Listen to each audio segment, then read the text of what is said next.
Thank you for being here today. I appreciate you coming out. So I'd like to thank Jay Doherty and the City Club of Chicago for inviting me to speak with you today.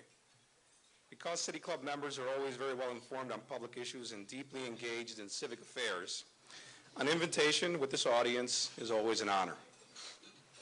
I always enjoy the ability to interact with friends and colleagues, and of course, I appreciate the opportunity to share the progress we've made at the Chicago Transit Authority. Before I begin, I'd like to take this opportunity to again recognize a few individuals that are here today who play significant roles in fanning the flame of my belly and keeping me passionate about being a public servant. First and foremost, of course, my wife, who's here with us today. Without whom, thank you, sir. Without whom, and along with a webcam, I get to see my kids do their homework and have dinner every night. So thank you, honey. I'd also like to thank Chairman Peterson, of course, and Teresa Mintel, his Chief of Staff, who's here as well, for the tremendous support they always give me every single day in running such a large organization. So again, Chairman Peterson, thank you for being here. Now, I'm not sure if they're in attendance or not, so I won't ask them to stand or anything, but I'd like to at least also acknowledge our other 6 board members. The Chicago Transit Authority consists of 7 board members, Terry Peterson being the chairman, and there's 6 others, another 3 appointed by the mayor and 3 appointed by the governor. And it's Alejandro Silva, Katie McLean, Reverend Charles Robinson, John Bowman, Jackie Grimshaw, and Harry Chandler. And I also strongly appreciate their support as well. RTA is also here, Jim Riley and other members of the RTA board, so thank you for being here as well and for your support. We always work very closely with PACE and Metra, and CTA's heart goes out to the Metra family on their loss. So again, thank you for being here if you're here in the audience. Finally, any cabinet members? Notice I'm making sure I don't forget everyone because I'll get it afterwards. And then finally, last but not least, my chiefs, the individuals that actually do a lot of the work behind the scenes, even though I get most of the credit, and I'd like to ensure that they actually get the credit here. So I'd like to call their names. I'd like them to stand, and if you wouldn't mind, give them a round of applause because they're the ones that make the CTA run. So I have here with me today Peter Owsley, who's my Chief of Staff. Please stand.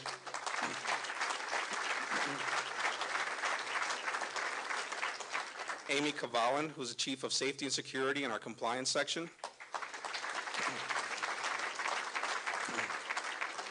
Is Jeanette Martin here? I haven't seen her. Jeanette Martin's our Chief Operating Officer, which is good she's not here because someone's got to run the shop while I'm here. Chris Bouchel, is Chris here today? Chris Bouchel, our Chief Infrastructure Officer, oversees all the construction at the CTA. John Vasil, our Chief Technology Officer, is he here today? There you go. Karen Walker, our Chief Financial Officer. Evadina Delgado, who's our Chief Development Officer, Chief Legislative Officer as well. Is Brad Jansen in the room? General Counsel? Okay, he's at work. That's good.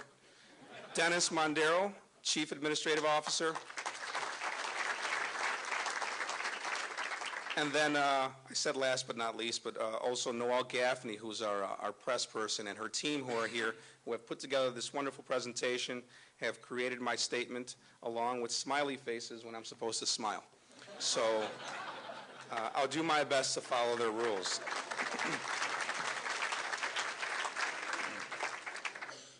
So ladies and gentlemen, when the greatest mayor in the United States, Mayor Richard M. Daley, asked me to lead the CTA, he stressed the importance of shoring the foundation of a good transit system.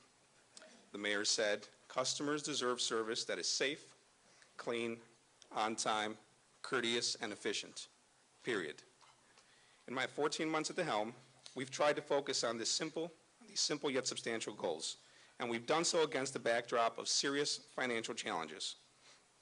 Government agencies, private businesses, and individual households have all faced financial crisis, and the CTA clearly was no exception. The challenge to my team, to set our sights beyond the status quo, to evolve and to improve, and to meet the mayor's charge of delivering safe, clean, on-time, courteous, and efficient service. Even in the toughest of times, it is possible to pursue goals, manage efficiently, and work with available resources. CTA has made great strides this past year, and I'd like to share some of our achievements so that you can better understand how we're positioning this agency for the future. In sum, we've completed a major $500 million renovation of the Brown Line on time and on budget. We've secured federal funding and completed one of the first nationally showcased stimulus projects within a year, also on time and on budget. We've added additional hybrid buses to our fleet. We've launched a major expansion of our camera network to enhance security and safety. We've re-emphasized initiatives aimed at making CTA a more customer-focused organization. We've introduced the next generation of trains, and we've improved transparency. We've accomplished this and more while providing over 500 million rides in the city and the suburbs. When you look at the big picture, you'll see many areas in which strategic investments have greatly enhanced benefits for our customers. Those investments fall into three broad categories: technology, responsible and efficient management, and infrastructure. Initiatives in these areas have provided success stories this past year and are helping us lay the foundation for future improvements and customer benefits. Technology should complement the experience of our customers. It should add value to their experience, ease the use of the system, offer more and better information, and establish a safe environment. If there's any one innovation that has transformed the way Chicagoans perceive public bus service, it has to be our extremely popular bus tracker program. I'd like to acknowledge one of my recent predecessors, Mr. Frank Cruzy, who had the foresight to introduce this remarkable technology to the CTA. For the handful of people in the room who may not be familiar with it, Bus Tracker is a tool that predicts the arrival time of our buses.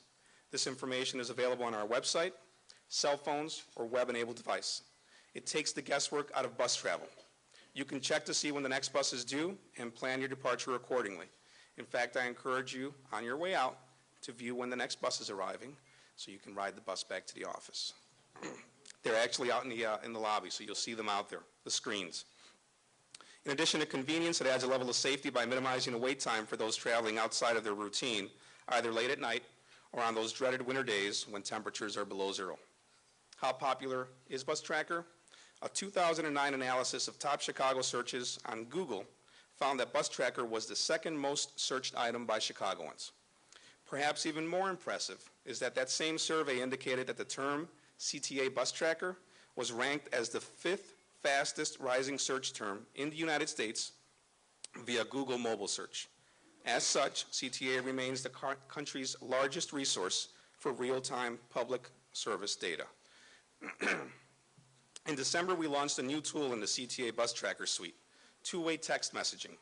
By sending a text message to CTA, you can receive the estimated arrival times for the next 2 buses at your bus stop. With this feature, another 46% of our customers now have the ability to access Bus Tracker on the go.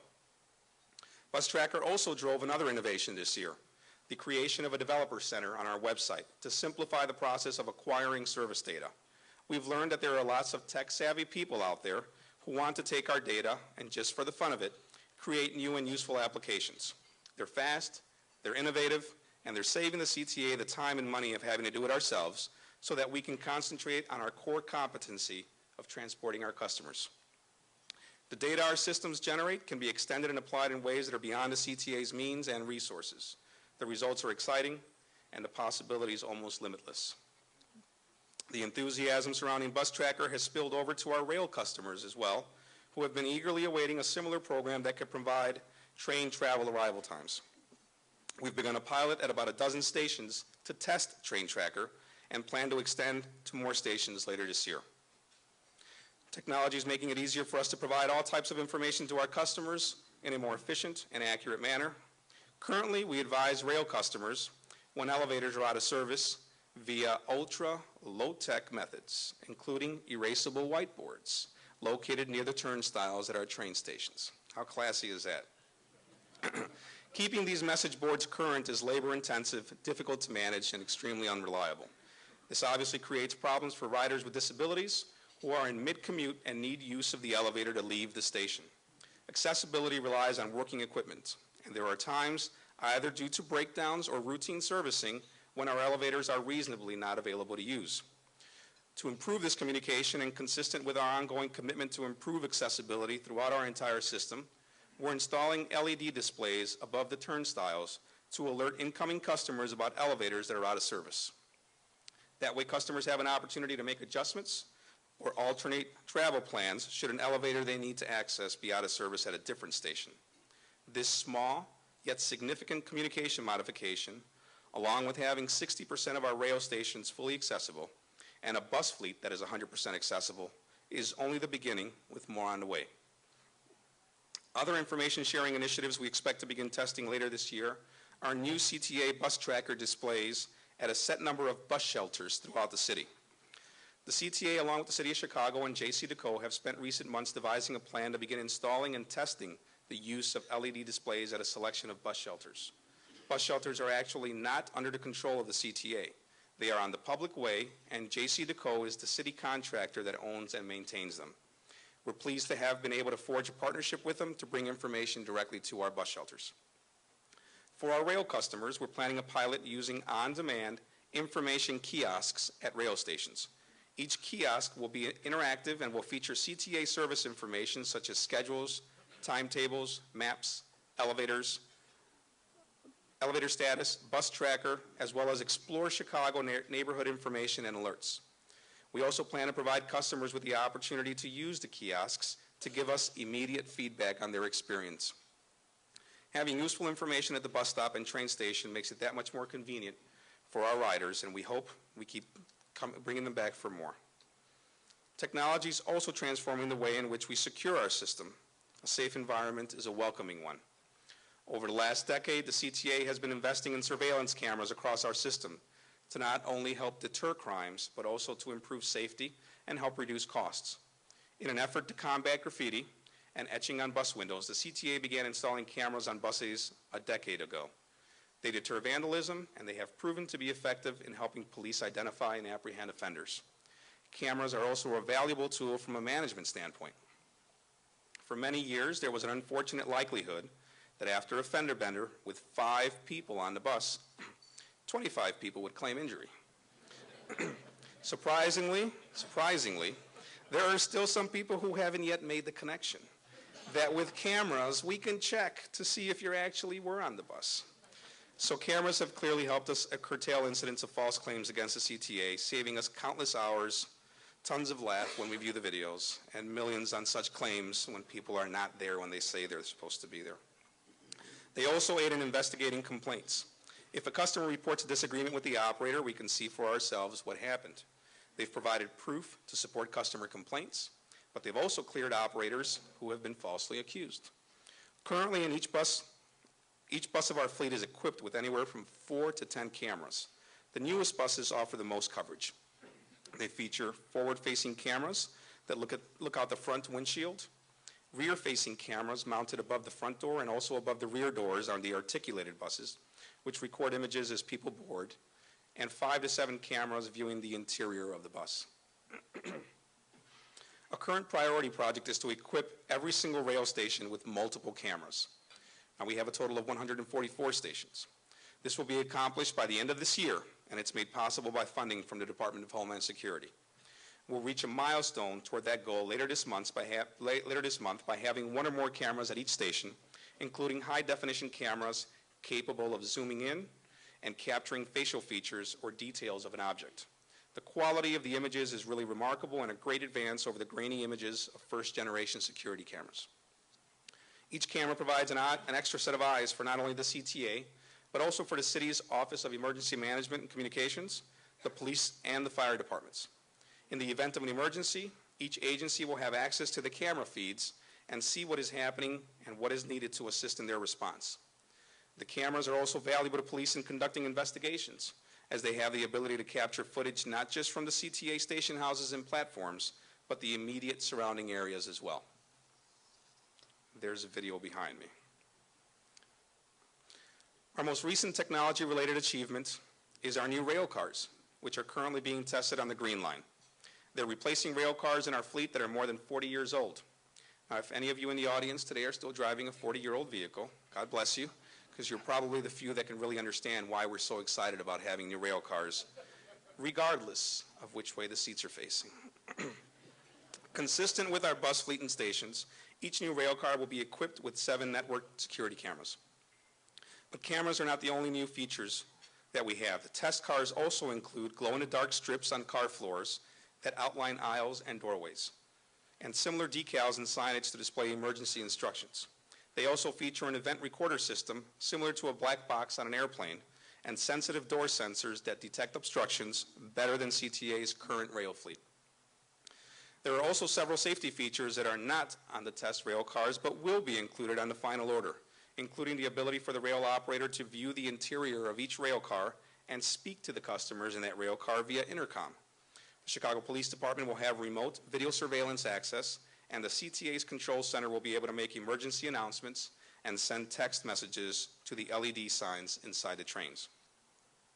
We're also working to extend this capability to the entire rail fleet. Later this year, we will launch a pilot program to test how we can retrofit our current fleet with cameras. Now, we have about 1,200 rail cars in our fleet. Through this pilot, we'll be able to better identify costs and the most efficient design and technology upgrades needed to operate the cameras. While cameras don't solve all of our problems, they do serve as a deterrent and are a very useful tool for law enforcement agencies during investigations. Still, the human element is crucial and cannot be replaced. That's one reason why we continue to encourage our employees and our customers to remain vigilant and report not only suspicious activity, but any acts of crime or harassment. If you see something, say something. Finally, we're working on a new initiative that will transform the way the customer uses it. Over the last dozen years, the CTA has made many modifications to its fare payment systems, graduating from tokens. And by the way, you can go to ctagifts.com. You can purchase the tokens as cufflinks. I don't have them on today, but please do so because we need the money. Over the last dozen years, the CTA has made many modifications to its fare payment systems, graduating from tokens to magnetic strip cards, as I had mentioned, and the current smart card technology used for the Chicago Card and the Chicago Card Plus. Smart card technology was originally chosen because it was a good investment for the CTA. It streamlined the agency's operations while increasing convenience for customers, a combination that supported the CTA operating in a fiscally responsible manner and delivering on the promise of providing a valuable and beneficial product for our customers. But the one thing that is certain about technology is that it's constantly evolving, and we have seen that consumers are always looking for ways to streamline their own daily tasks and make use of more convenient tools. This is why the CTA now is looking to move forward and use the contactless credit cards, debit cards, and prepaid cards so that our customers can ride the system. The CTA has looked at models tested in cities such as New York, Los Angeles, Washington, D.C., and San Francisco. However, since each transit system is different, we determined that the best approach would be to let the marketplace help us find the best plan for the CTA. Since last year, we've been working with potential vendors who submitted proposals for developing the card. We're considering possible procedures, management, and cost of the program. We've taken all that we've learned to develop our best options and will soon be issuing the second phase of the RFP process, giving companies the opportunity to submit proposals for the actual implementation of the program. While we expect that there will be savings for CTA by getting us out of the fare media business, we're also trying to make things easier for existing and potential customers. We want to eliminate the step where they need to have the exact cash on hand or find a venue that sells fare media. Imagine a not too distant future when a daily rider or an occasional tourist can access our system with their own credit card, cell phone, or key fob. And again, I stress not too distant future. The technology initiatives that I just covered are the fun stuff. And generally, they're the initiatives that are highly visible to our customers. But there's also much more that we've been doing behind the scenes to become a much more efficient and responsible organization. They range from policy changes to operating more transparently to managing as efficiently as possible. A major topic in the transit industry currently, and one that impacts drivers everywhere, is distracted driving and the use of electronic devices. We've all observed the use of cell phones and iPods by drivers out on the street, and most, if not all of us, would agree that they're a distraction and present a safety hazard. Whether you're another driver, a passenger, or a pedestrian, you want to know that the person behind the wheel has their full attention on the road. We had initially received many complaints from customers about cell phone use, and in my own travels on the CTA, I also witnessed repeated infractions. So last summer, CTA adopted a zero-tolerance policy. We were one of the first transit agencies in the country to do so. Others are now beginning to do the same. While operators were already prohibited from using a personal phone or electronic device while in service, the revised policy accelerates the disciplinary process. Use of such a device by rail or bus personnel while operating a vehicle is a dischargeable offense. Since the zero tolerance policy was adopted, we've unfortunately had to terminate about a dozen employees for violating this rule. Most employees obey the rule, but for those who don't, we want them to know it's not a rule they'll get an opportunity to break twice. Another area where we focus attention is with contracting. We've recently made a number of changes to our Disadvantaged Business Enterprise, or our DBE program, in an effort to cultivate and develop relationships with community, local, and small businesses. For 2010, the CTA has established a 25% annual DBE agency goal for contracts funded out of the agency's operating budget, which is one of the highest goals in the country. This is in addition to an already very well-established DBE program on our capital side. This benchmark will help promote growth of the program, but most importantly, it will also level the playing field and make it easier for small businesses to get their foot in the door. We have been holding workshops and meetings to introduce vendors to the program and have since achieved a 20% increase in DBE applications since last fall. Ultimately, more competition for contracts will yield better pricing and a better product. Another initiative we set out to deliver in an effort to improve the agency's transparency and foster business relationships was the creation of a searchable vendor database. Now, the availability of such databases have been a standard practice at City Department for years, and it was something that I felt the CTA lacked when I arrived, especially if we're looking to advance the DBE program. The database is now available on transitchicago.com and contains information on more than 46,000 contracts dating back to 2003. Vendors are able to view contract details, award amounts, and payment information, which should assist them in their efforts to do future business with the CTA. The more information we can provide potential bidders, the better it is for us in the long run. Given these tough times, strong, efficient management is an absolute requirement for public agencies. We can't lose sight of the fact that we're stewards of public assets, and ultimately we're accountable to the taxpayers, or as I like to think of them, our shareholders. In 2009, as I was walking in the door to begin my new job, the CTA's public funding was reduced by an astonishing $155 million for 2009. And I was also informed not to expect $58 million that we were owed for 2008. A few months later, we took another $35 million hit. In total, in my first 6 months on the job, I received the unpleasant news that we were short $58 million for the previous year and had an immediate $190 million funding gap. That was a very warm welcome to the CTA. That was just the first 6 months, mind you.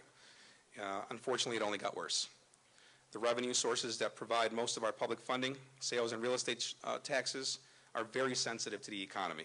So no sooner had we addressed 2009's financial crisis, we found ourselves facing a potential $300 million shortfall for 2010. Let me also say that despite attempts to label it as such, this was not a doomsday. That term, in fact, is not part of my vocabulary. Those who know me know that I'm an optimist, and I was confident that the CTA would find a solution. Our objective was to manage responsibly and make decisions that would allow us to weather the recession, operate within our means, and still provide the critical services that so many working men and women rely on. Our final solution included more cost cutting within departments and identifying ways to maintain productivity with fewer resources. It also meant foregoing raises for non-union employees, extending furlough days and unpaid holidays, reducing the workforce, asking vendors to decrease their contracts, and unfortunately, borrowing from our dwindling capital funds. But those measures alone were not enough. The governor's office and the RTA provided borrowing so that we were able to spare our customers from fare increases. We were not, however, able to avoid reductions to our service or the employee layoffs that go along with them. Rather than view it as a cost-cutting challenge, we tried to approach this downsizing as an opportunity to improve the way we manage. We didn't want to be beholden to the CTA organizational structure of the past. We established an organization that's leaner without a loss in productivity. In total, we cut the same ratio of positions in the non-union workforce as we did in the union workforce, by again, unfortunately, having to eliminate 100 non-union positions and about 1,000 union positions. In terms of the service reductions, we designed a plan to retain as much service as possible for our customers while reducing costs and maximizing efficiencies. By reducing the frequency of service during non-rush hours and trimming hours of operation, we were able to keep the number of routes and services being eliminated to a minimum. Although buses and trains are today a little more crowded, and some routes start later and end earlier, everywhere that had service last year continues to have it today. It will take some time before we can say with certainty that what impact the service reductions will ultimately have on our ridership. But the results so far have been very encouraging. Through April of this year, we've been able to maintain the same ridership levels that we had at this same time last year. We're very pleased by the speed with which our customers have adapted, and for that I thank them. Ridership patterns have shifted a little. For example, we lost some bus riders, but appear to have gained them back on the trains. We had a carefully designed plan, we executed it well, and we've achieved the projected savings, and although we've prepared for ridership losses, we're still holding steady. It's confirmed our internal theory that if we took a surgical approach to service reductions, we could manage through our budget challenges without imposing too much hardship on our customers. The other area of focus this year was our infrastructure. Although the CTA itself is relatively 63 years young, some of its facilities and infrastructures have passed the century mark. It requires ongoing maintenance and reinvestment to keep the system running. In 2009, we were fortunate to secure $241 million in capital funding through the federal stimulus bill. We were able to use this money toward improving travel conditions for our customers through the elimination of slow zones along the Blue Line, the rehabilitation of existing bus and rail cars, and the purchase of 58 new hybrid articulated buses.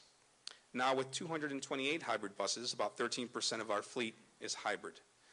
The benefits of having these buses in our fleet are already being realized through improved reliability of service and decreased operating costs, and of course, reducing our carbon footprint. Notably, the Dearborn Slow Zone Elimination Project was among the first stimulus-funded rail projects. The $88 million project allowed us to replace 7 miles of track in the Blue Line subway. Another significant milestone within the last year was the completion of the Brown Line Capacity Expansion Program. We wrapped the project up in December with the completion of work at the Belmont and Fullerton stations. This $530 million project allowed us not only to meet the high demand for service along the Brown Line, but it also improved the reliability of service, and as importantly, it made our rail system more accessible to customers with disabilities. Now 91 CTA rail stations, or I had mentioned earlier, 63% are accessible to customers with disabilities. In Chinatown, we're using stimulus funds to make the Red Line station accessible and build a new auxiliary entrance along Archer Avenue. On the north side, we have an agreement with Apple for the refurbishment of the Red Line station at North and Clybourne. Downtown, the Chicago Department of Transportation is overseeing a $67 million rehab of the Grand Subway Station. CDOT is also taking the lead, building the first new station in nearly a decade, which will serve the Green Line at Morgan and Lake in the West Loop. This area has seen significant residential and commercial redevelopment, and a new station will provide direct access to and from the downtown area and the industrial commercial districts. All of the projects and initiatives I've just outlined have been possible through previously secured federal funding, outside resources, or the shifting of existing resources. They've also been accomplished during a deep recession where we've experienced losses in our own funding. Imagine what we could really accomplish if we received adequate funding and did not have to shift money from our capital budget to bolster our operating budget. As we look to the future, we continue our efforts of developing plans to extend rail lines. We've made progress on these projects over the last year and completed the federally required alternatives analysis. Securing funding is a multi-year process, but we're continuing to forge ahead. Another area that's in dire need of attention and funding is the aging section of the Red Line on the north side, as well as the Purple Line, which serves Evanston and Wilmette. Last fall, the CTA commenced the study of these lines to provide guidance for performing major rehab work if and when funding becomes available. Several open houses were held to collect public input on existing conditions and what improvements should be considered when modernizing the facilities and infrastructure. Although this journey will be long, you can't begin unless you take the first step, and our vision study is that first step. We also want to invest in our bus system. We recently applied for a federal grant to implement a bus rapid transit pilot in 4 corridors around the city. BRT is a way to provide the speed and reliability of rail service without a costly investment in infrastructure.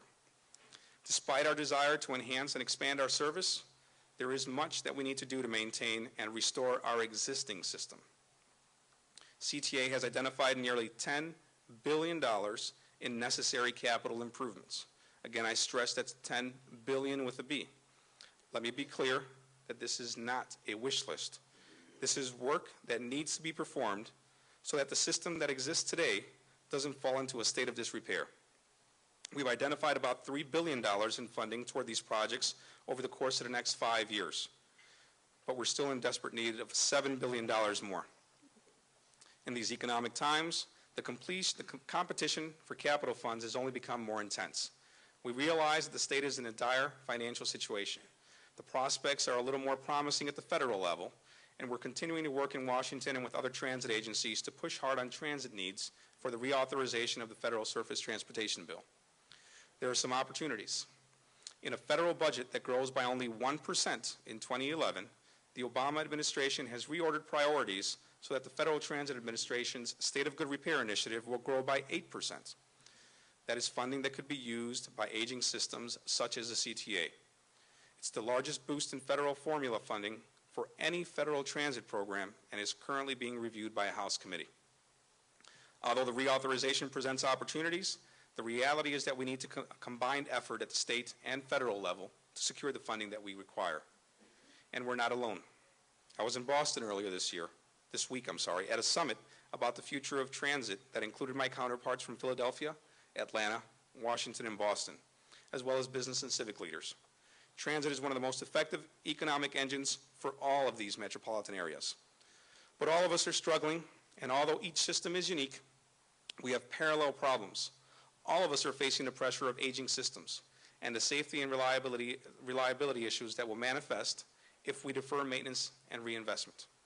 That alone should be of national concern. In each of our areas, there's also a growing need for transit and cause for expansions, but few answers on how to pay for building, operating, and maintaining them. Transit systems must be sustainable to meet society's needs now and for the future. Peter Rogoff, who heads the Federal Transit Administration, addressed the meeting in Boston, and it was encouraging to hear him acknowledge that fixing the current systems must be a priority. He also made a very compelling observation. There's always great fanfare when a new rail line opens or a new facility is built. He'd like to see that same type of attention and excitement when we repair a retaining wall, replace rail ties, or refurbish a viaduct so that trains travel more quickly. Repairing and improving the system we have is not glamorous work, but it is vital, just as an efficient, reliable CTA is vital to the economy of our region. I have the good fortune to work for a mayor who understands the value of transit. I also work with a very supportive chairman of the board who recognizes that people rely on our system to get to work, to get home to their families, to get to school, and earn a degree that will land them a better job. The CTA is essential to the lives of so many people in this region. My charge is to make sure that it's operating as reliably and efficiently as possible. But what Chairman Peterson and I will be asking of you going forward is that you also get engaged, that you appreciate the CTA for the remarkable asset that it is, and support us, and that we try to secure the resources that we need to sustain and grow our system. Thank you very much.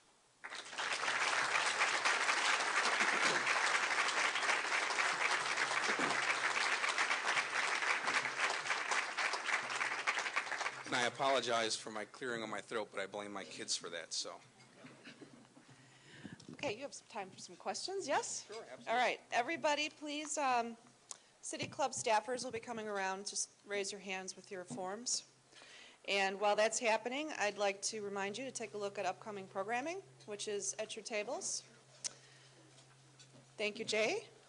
Now, I have to tell you, Rich, a personal testament to your statement. The CTA cufflink set is a fabulous gift for any occasion. Thank you so much. Lots of other gifts there as well. Yes. Okay. First question from Joyce Saxon, who is a governor of the City Club of Chicago.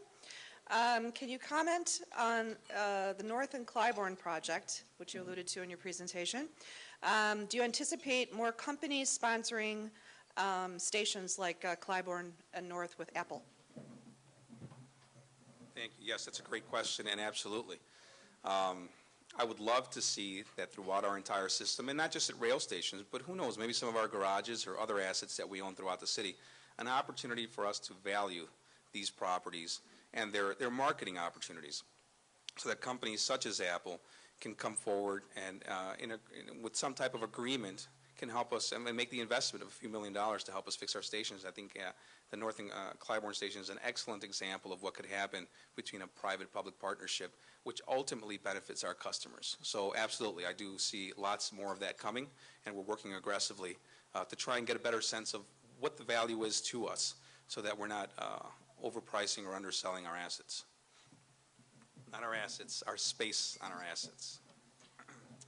All right, question from Heather Way. Heather, Lakeview Chamber Executive Director, many of you know her. There seems to be a fair amount of vacant land for sale as a result of the completion of the Brown Line project.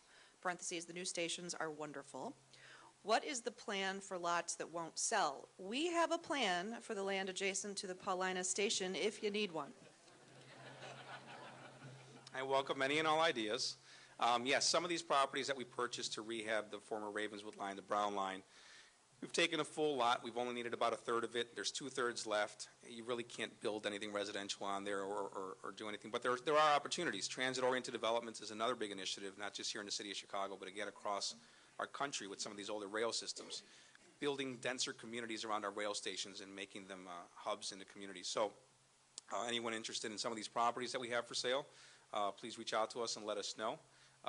The market is starting to turn slightly, but the reality is that I've had to sit on these properties for over a year and a half, or a year now since I've been here, because the market's not been good. But again, any and all creative individuals that are out there, please let us know. We've received some excellent recommendations, and we're actually moving on some of those. So please forward your ideas to me. Don Priest, did I correct that? Spell that? Did I pronounce that correctly? When will all of the Loop L stations be upgraded with ADA? Also a great question. As I had mentioned, about 60% of our stations are currently fully accessible. And as we receive capital funding, either from the federal government or the state government, and we invest those funds, we will start upgrading what we can. Now, mind you, everyone's want, and it's not just the accessibility community, but every customer wants a brand new station. My job in all sincerity is to ensure that the train gets to where it's supposed to go and stays on a track. So keep in mind that in between stations, there's miles of track, and there's substations, and there's things that the customers just don't see but have to be fixed.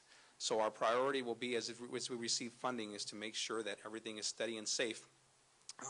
And I think with our private-public partnerships, we'll have the opportunities to start investing in some of these stations.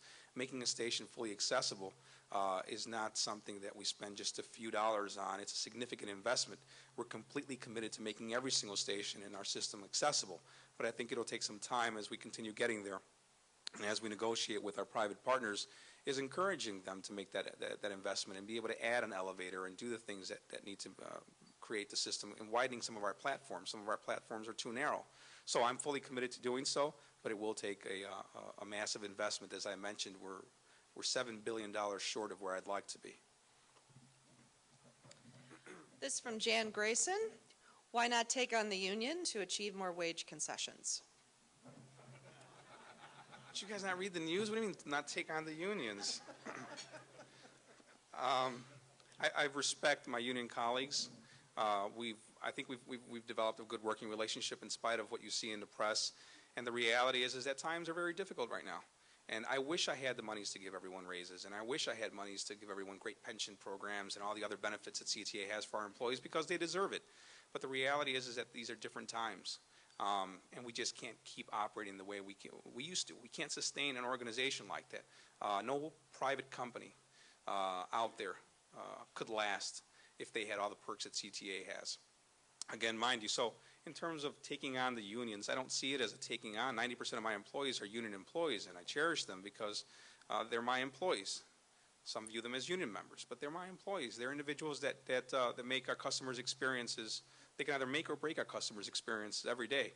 So, we're working and we're doing what we can, but what you do have is a mindset and a culture that's been there for many, many years. And individuals who by right, have fought for what they've received, via our contract. My goal is to try and explain to them that I just can't deliver on those things without having to, unfortunately, lay off some of their members. So it's unfortunate, the service reductions that went with those layoffs. But again, in terms of taking on the unions, let me be clear that I'm not anti-union in any way, shape, or form. My parents were union, and in fact, before I came to government, I was union. So I admire what unions do, but these are different times, and they have to rethink, and we have to work with them in terms of what it is that we can afford to give our employees nowadays. Any more questions? If not, we have a couple of things. That's Thank you. it. Thank you very much. I can't believe it.